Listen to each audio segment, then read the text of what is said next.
Hello humans, it's your host Corey, and this week we're going to talk about how to shine. Now, before we do that, I'm going to give a shout out to the person who told me to change my setup, that the reason why my videos looked bad was because of lighting. Thank you, thank you. I don't know. I felt a little bit like, wow, thank you for telling me how ugly I am on camera. But also, I do recognize that I am not a influencer type. So there are people who they really fuss over the lighting. They've got a great setup. I'm just doing this with my phone and my computer, guys. So I don't have all the fancy gadgets. Most of the time, I definitely don't use filters. Most of the time, I'm barefaced. I have a little bit of makeup on today because I had to do something else earlier, but I'm usually barefaced, no filters. I just turn on my camera and I start talking to you guys. So I recognize that the quality may not be as awesome as it is with other creators. Thank you so much for your patience on that. I just want to share my experiences with you guys and hope that it makes your lives easier, that you love yourself a little bit more, that you have a better relationship with yourself. And so please be forgiving of everything else. But I do see, because I have my computer, that's what I'm looking over at when I glance over here, I do see how this is working. I do see why this is better, and I get it, and I will try to do that. But see, even as this is happening, part of the issue is that Michigan has really unpredictable lighting. So I had sunshine when I turned this on. You can see the clouds just came out. It covered it up, and so I don't know what to do about that. But the idea that I will just have to turn it around. This is a bit messier though. I feel like the back of my desk is not as pretty as the other things, and there is another window there, but there's more trees on that side, and then there's just the door here, so that wouldn't be pretty to look at either. So I don't really know what the solution to this is, but thank you for the feedback. I'm always open to feedback. I am happy to try to improve your experiences as much as possible, but if any of my video or content offends you, just close your eyes and listen to what I'm saying. Don't look at me. Don't look at me. Just listen to me. And so that's funny considering that today's topic is how to shine and why you maybe aren't shining. So what do I mean by shining? First and foremost, your ability to take up space is shining. Your ability to let others see you for who you really are is shining. Sharing your gifts with other people is shining. Anything that allows you to be all of you, that is shining. And there's many reasons why maybe you don't share all of you with the world. It could have been a result of negative past experiences. So for example, if you lived in a household where shining was really discouraged, either maliciously, on purpose, if you had an abusive parent or caregiver who just couldn't stand you taking up any space, or you're being smarter than them, being more talented than them, anything like that, they found that as a threat and they were retaliatory in any way. You might have learned to dim your shine so that you can get that love, that care that you needed. Or there's the possibility that maybe you just came from a big household and there were a lot of you. Maybe you had a lot of siblings and you were kind of overlooked and no one really recognized you for who you were. You might have stopped shining a little bit because you felt like you didn't matter because there were so many of you in the house. It could be a bullying situation at school in which you tried to stand out, or you tried to do something, or people picked on you, and so you started to feel like it was better to not be seen, because if you were seen or noticed by other people, it invited these attacks or these problems. Or even it could have been an adult thing, like you shared your ideas at work, or you were, I don't know, too funny in a friend group, too funny in the friend group, and they freaked out about it or somebody, one particular person who was maybe too jealous or who didn't like being outshined in some way. So there are so many examples of why somebody may have made you feel like it wasn't okay to be yourself, to take up space. And so if you can think of already an experience oh yeah, I can definitely see why that happened because of X, Y, and Z. And if you're not sure of whether or not that's happened, if you've dimmed yourself in any kind of capacity, let me ask you a couple clarifying questions. Do you feel like it's okay to be yourself around other people? Do you feel like other people see you and know you? So for example, one of the ways that I let myself be myself is with strangers on the internet. I feel pretty confident that these strangers on the internet know me they know me in the sense that I've been myself. Like when I turn on the camera and I let it look bad if it looks bad, and I just share what I'm thinking and I share what I'm going through, and I don't highly edit the videos. And so it's like, do you feel comfortable doing something like that? Or when I get on stage and I share experiences about my, past, or I tell stories about my mom and things, it's like I'm being very honest and very real. Like, do you feel safe doing things like that? Or do you have a tendency to stick to yourself? Like, do you have a tendency to hold things back? Do you want to ask questions, for example, but maybe you don't ask? Like, would you be really scared to ask a question? Would your heart be racing? That's been me in the past for sure. When I was healing this, what's called a shine wound, like I'd want to ask a question, and like just the thought of raising my hand in school to ask something, like my heart would start pounding. I'd get really scared, nervous, like what are they gonna do? Like what was the situation there? Like what's gonna happen? Like the teacher tells me I'm stupid, or the students laugh. Like what's the worst possible scenario? But my heart was pounding like something catastrophic was gonna happen. So it's like, do you feel scared to be seen, to ask questions? Do you feel like people don't know you really? Like, have you held back like your real thoughts or feelings or your real ideas? Like, do you have any hobbies that you really love but nobody knows about them because you don't share that part of you? Like, are you an amazing artist or a singer or something, but no one's ever heard you sing because you don't want them to reject you or to give you a hard time? Or you really love this kind of book or something, but you don't want people to know because you think they'll judge you. It's like, what is it that prevents you from being your full self? And so if you can think of any instance in your life or any situation where you're like, yeah, actually I do kind of pull back in those situations, then there's a strong possibility that you are dimming your shine for other people. And again, this is often because we've had negative experiences in the past, or as children we were taught that love was conditional, and so we felt like we had to tuck away or sever, abandon these parts of ourselves in order to be loved by our caregivers or taken care of by our caregivers. At the very least, like love might have been too big of an ask, but to be taken care of by them. And so if that's the case, you were taught to reject these parts of yourself, to how dare you, be all that you are. But there's a real problem with not shining, right? And as much as you maybe have a fear of judgment or you have a fear of rejection, these things that kind of encourage this rejection of our ability to shine. Like, we don't want to be judged by other people, we don't want to be rejected by other people, so we tuck these things away. As much as it might feel safe to do it, we're really hindering our ability to live a really full and happy life. And unless you can be all of you, there's a really strong impact on your mental well-being. So it suppresses your ability to relax around other people. If you're always kind of gauging, like, can I say this or can I do this? Can I share this? You can't relax in an environment like that. So you can't really relax around people. You can't really feel seen and feel loved. And I don't know if you've ever felt very seen by somebody, but it's so healing and it's so deeply moving. Like, I remember some of the first times where I felt seen by somebody, I was just weeping. I'm sure they were like, wow, this girl's nuts. But it was just like, I felt like no one had seen me before, and I was just like, oh my gosh.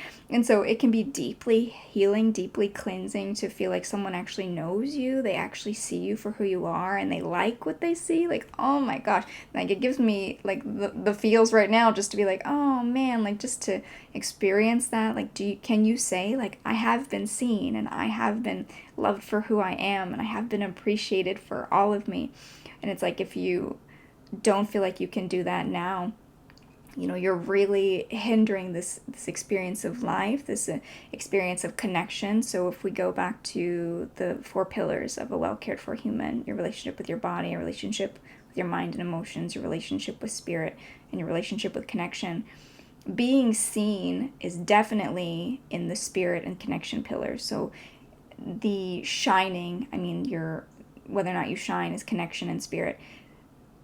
Connection pillar is essential to this idea of shining, because part of shining is like you taking up space, you being able to be yourself with other people, you being able to be appreciated for who you are, you being able to relax with other people, to be yourself. And so if you don't have that capacity, or you don't have those people in your life that can facilitate that particular pillar, the connection pillar, is either, in need of repair or it needs to be developed. And so if you had someone who actively broke down your, let's say, your shine, or they encouraged you to suppress it for whatever reason, or don't be like that, don't let people know that about you, or whatever that is, that affected your connection pillar. But we know that we need all 4 pillars in order to feel healthy and happy and whole, right? So the connection needs work. The 3rd pillar, the spirit pillar, that connection to shining is that you're being all of you, right? So one of the, let's say, the aspects of shining is that's your creative talent. That's you doing the things that you're passionate about. What else is in the spirit? You sharing your thoughts or your beliefs, or, what brings you joy, what lights you up. All of that is in the spirit pillar. And so I guess kind of them together, right? Pillars 3 and 4 in the well cared for human model. There's a strong overlap there in shine, your ability to shine. And so first, again, I would ask you, do you feel like you shine in your life? Like, do you feel like you are seen by others? And they may not like what they see. We'll get into that in a second about what to do if you have been shining and people are freaking out about it. But, do you feel like you are seen? Do you feel like you are yourself? Do you feel like you bring all of yourself to your moments in your life? Like, or do you hide parts of yourself away from people? And so first, again, we always start with awareness. Anytime we're looking at a mental health thing, or anytime we're looking at our relationship with ourselves, it begins with awareness. So this is an awareness-based question. Like, do you feel like you shine? Do you feel like others can see your shine? The second is a little bit of introspection after awareness, introspection of, if you answered no to that. If you said yes, you're shining. You don't need this episode.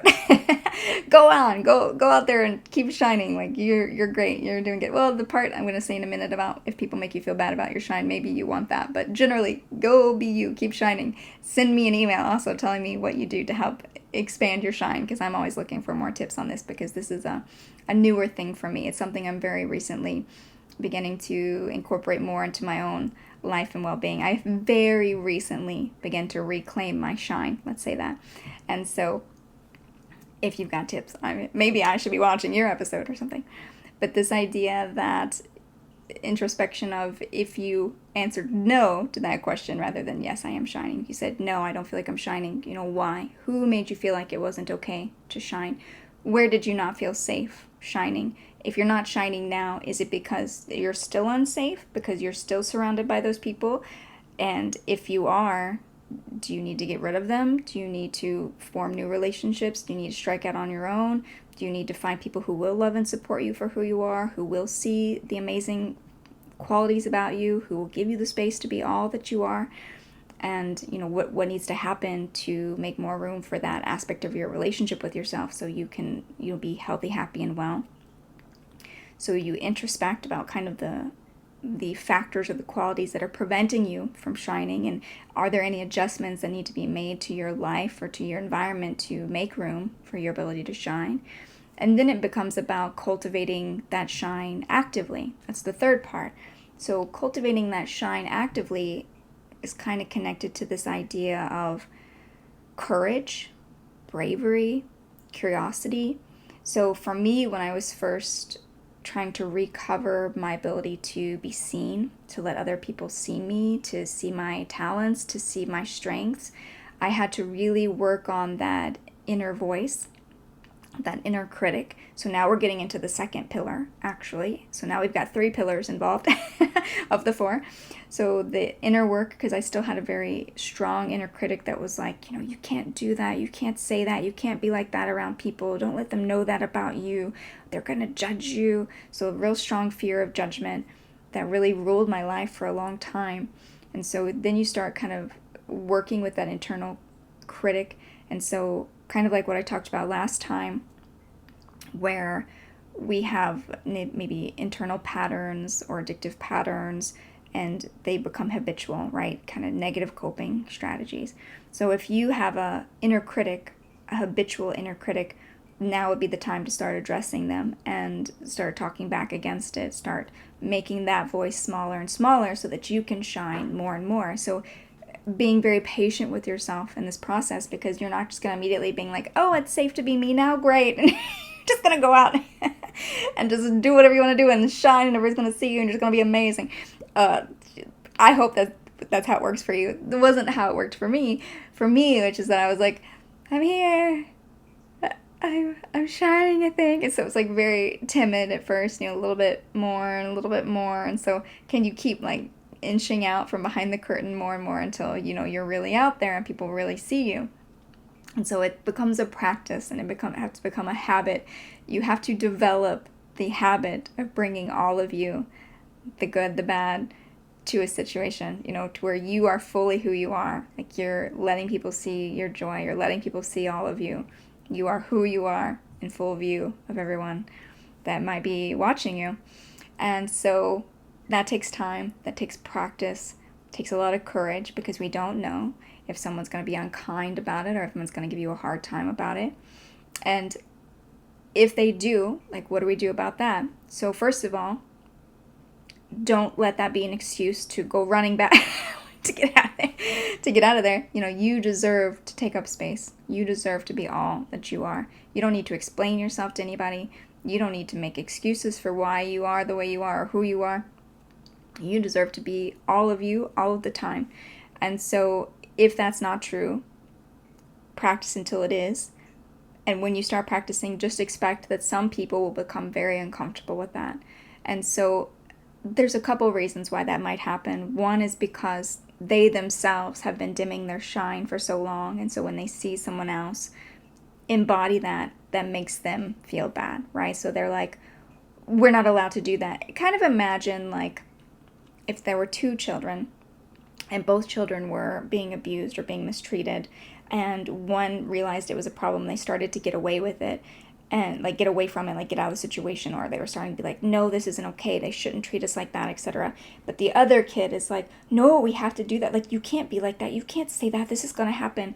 It's the same kind of idea of like, when you start shining, you're going to have these other people, this other part of this, pair who's going to look at you and go, no, you can't do that, you can't shine like that, you can't take up space like that. But they're just projecting their own fears. They're just projecting their own experiences. All they're telling you is like who they are and where they've been at that moment. Like, you're just hearing the echo of their own fear. So that shouldn't discourage you from being who you are and showing up and taking up your space. And it invites this opportunity to be compassionate, to recognize, oh, I see where that's coming from. Like, someone made them afraid to be all that they are. And so they don't want to see someone else shining. It's a fear-based response. If it's not a fear-based response, if it's an egotistical response, so for example, one of my abusers didn't like anytime I was, too smart or too funny or too clever, anything.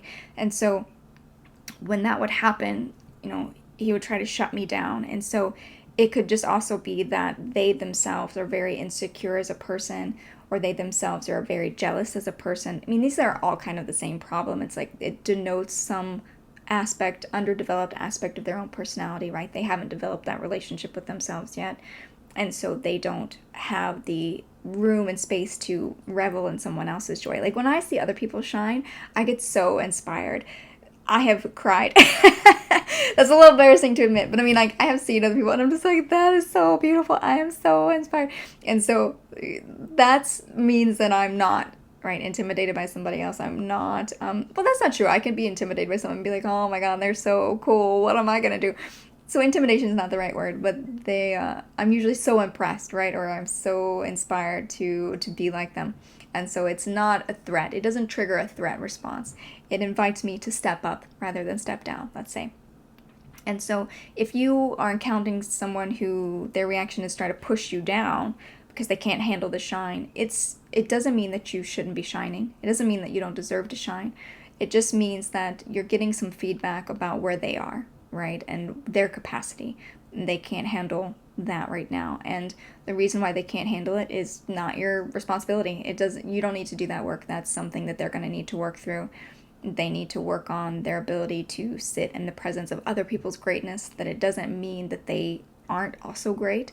It's not like pie. I don't know if I've heard this analogy in this context, but it's not like pie where it's like there's only so much to go around. You know, my self-worth isn't dependent on everyone else not shining. Like the only way I'm worthy as a person, if no one else shines in my vicinity, that's not how that works, right? I can shine, you can shine, we can all shine. Like think about the night. Let's use this very dramatic analogy of the night sky, right? We can all be shining stars. This place is so vast. We can all take up space and be the stars. It's not going to detract from anybody else. But some people don't know that, right? Their sense of self-worth is so fragile that they feel like it's not okay when other people take up space because they themselves haven't figured out how to stand in their power and their self-worth. And so if you're dealing with someone like that, don't take it as a sense that your shine is bad or that you shouldn't be shining. It just, again, is feedback about where they are as people and, you know, what they need to work through. But again, that's their work. That's not on you. It might also be helpful to kind of know what areas and why you don't shine. So for example, mine was very much from a fear of judgment or fear of criticism. So I had a very critical parent and I didn't want to be criticized, and so I just tried to be non-existent. You know what I mean? So it's just if they don't see me, they won't say anything. And so it's just like, just make yourself really small. And some people do that, you know, to not be a target, you just make yourself smaller and smaller. Or if someone, so I used to be really self-conscious about my intelligence, for example. And in my particular family,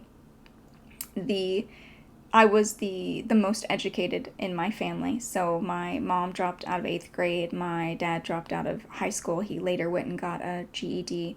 And, you know, the people around me, a lot of them didn't graduate or they didn't finish school. And so the fact that I was good at school, that I liked books, they would make a lot of really negative comments about that, even though I didn't think the people around me were stupid. Like, I thought everyone was the same as me.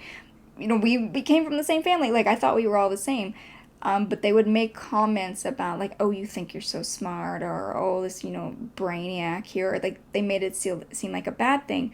And so I would be really cautious about, like, if I found out something new or I was, like, really excited about something, I would really feel like I couldn't share that part of me. Like, I couldn't be smart. It wasn't okay to be smart. Like, I had to just kind of hide the fact that I was learning things. It's a really bizarre kind of experience for a child. And so there were a couple instances where I couldn't stand it. Like, there was, like, I remember getting to this fight with my dad about Napoleon Bonaparte, of all things. Like, okay, who cares? Like, the things that you lose it over. I'm laughing because it's like the one thing that I could have, like, had a fight about. Like, this was it. This is what made me lose it. But anyway, he had, like, a historical inaccuracy. I can't even remember what it is now, but it was like he thought this happened in Napoleon's campaign, and I was like, absolutely not, it happened in this, because I had just learned it or something in school, and we had, like, this huge screaming match about it. And so he said all these things about, you know, me being a smart ass and et cetera, et cetera. And so, like, again, like, it was a bad thing. But things like that, it's like you just feel like you aren't allowed to know things. You can't share your intelligence. You have to suppress it. And so it may not be about your intelligence. Maybe you were really good at something or really good at a sport, but you didn't want to outshine your sibling or whatever it was, right? There are as many examples in the world as there are people. But really get to know that fear. Really get to know about what's keeping you in place. Because for me, it felt like, as a child at least, if I shined, I wouldn't, like, if I was shining, I wouldn't be loved. That was, like, the core truth. So when I really dug down under what was going on, why did I dim my light, why did I hide who I was, is because I felt like if people knew me or they saw me, they wouldn't love me. Like, that's what little Corey's truth was. And so it's like, so I can't show people who I really am, or they won't love me, right? That's the child voice that you're working with. And so you can't begin to untangle that, or you can't begin to start practicing stepping into your power more, shining more, taking up space more, unless you kind of are intimately aware of what that underlying pain is. Like, what is that wound? Like, what is that fear? Where did it come from? Like, why do you have it? This idea that sometimes contemplation, introspection can be very helpful, can be very useful. And so don't overthink it, but if you want to consider possibly what's keeping you tangled up. That would be helpful, because once I realized that I was only doing it as a form of self-protection, that I either thought that it was going to, invite somebody to attack me or give me a hard time or say mean things to me or criticize me for my talents or strengths, or I thought that, if I shined, that I wouldn't be loved, which is a very core need for a child, right? Once I recognized that, it was more possible for me to step into those roles of taking up more space, letting people see me more, letting people, letting people appreciate me. That sounds weird. I don't know if that's how I want to word that. But, just letting myself be seen, letting myself make real connections with people, being all of myself, embodying that spirit pillar, right? Bringing all of myself to my conversations, my interactions, my relationships, being all that I can be, all that I am, right? I wasn't really able to do that until I recognized what aspect it was that was holding me back. And so I do kind of encourage you to dig deeper into which, like, the sticking point, like whatever that is. Like, there must be some fear there. If you have a fear of shining, there must be some core wound there. There's some underlying mantra, I guess, that is holding you in place, and it's probably from some little part of you. And I don't mean little like tiny, I mean little like young. There's some younger wound that needs to be addressed. And can you speak kindly to that? Can you give that part of you a lot of love? Can you give that part of you a lot of compassion? And that will help you to make this commitment to stepping more fully into your life, more fully into your relationships, and taking up that space and letting people see what an amazing, talented, beautiful, smart human that you are. And that's it for today, dear human. I hope that you found this episode useful. And if you're struggling with shine, please know that you deserve to take up all the space you want to in the world. You have just as much right to be here and live your life and have your experiences as anybody else. And I hope that you know that one day, if not today. And I will be back next time with another episode of A Well Cared For Human. And until then, please take good care of you. This episode of A Well Cared For Human was written and produced by me, Corey Marie. The music was by Late Night Feeler and Esther Abrami. If you like what I'm doing here, please consider visiting my Patreon. For as little as $1 a month, you get early ad-free access to the episodes, as well as a monthly patrons-only Q&A, bonus videos, and more. Not to mention that your Patreon support lets me know that you find value in the show and want it to continue. You can find me on Patreon by visiting www.patreon.com/Corey Marie. If you can't support the show financially, that is okay. You can still subscribe to the show, leave a review of the show, and recommend the show to your friends, not just the neurotic ones. All of this helps so much. And as always, thank you for listening.